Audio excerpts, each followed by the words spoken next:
Voici le mythe que j'entends tout le temps. Les hormones causent le cancer. C'est effrayant. C'est tenace. Et pour des millions de personnes qui traversent la ménopause, cela coupe court à une conversation qui pourrait changer leur qualité de vie.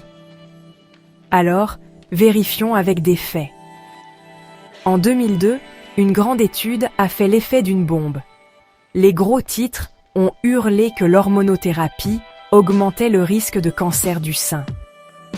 Du jour au lendemain, les prescriptions ont chuté. Ce que la plupart des titres ont manqué, c'est le contexte. Il existe deux types courants d'hormonothérapie de la ménopause, ou THM, l'œstrogène seul, utilisé si vous n'avez pas d'utérus, et la combinaison œstrogène-progestatif, utilisée si vous en avez un. Le grand essai a révélé ceci. La thérapie combinée augmentait légèrement le risque de cancer du sein pendant la durée du traitement. Pensez à environ une poignée de cas supplémentaires pour 10 000 femmes par an. Ce n'est pas zéro. Ce n'est pas non plus l'apocalypse que ces titres laissaient entendre. Et le risque s'estompe après l'arrêt.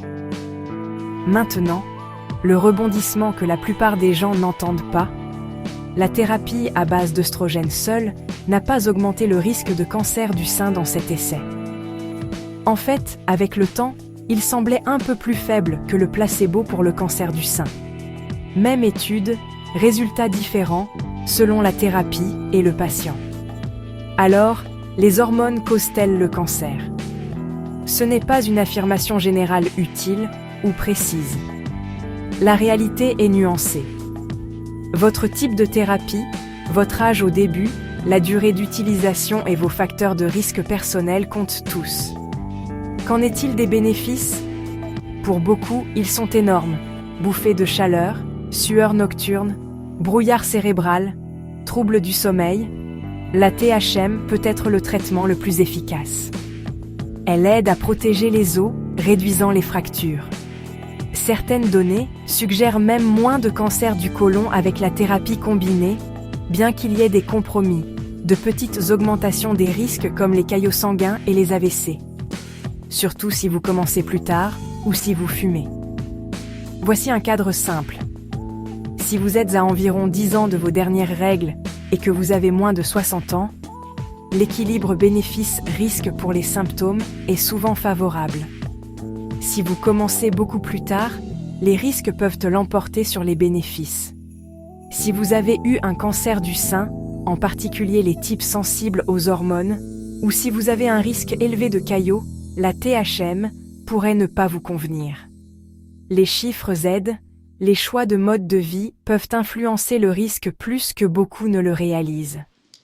Boire plusieurs boissons alcoolisées par semaine ou avoir plus de graisse corporelle après la ménopause peut augmenter le risque de cancer du sein plus que la THM à court terme pour les symptômes.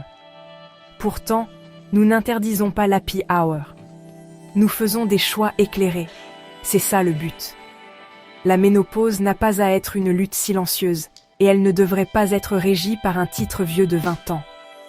Posez de meilleures questions. Quelle thérapie me convient? Quelle dose? Pendant combien de temps? Quels sont mes risques de base? Mythe, les hormones causent le cancer. Fait, l'histoire est celle de la bonne hormone, pour la bonne personne, au bon moment. Équilibrée par des risques réels, mais souvent faibles. Si les symptômes vous volent votre vie, parlez à un clinicien qui traite régulièrement la ménopause. Apportez votre historique. Apportez vos questions. Reprenez le contrôle du récit, avec des données, pas avec la peur.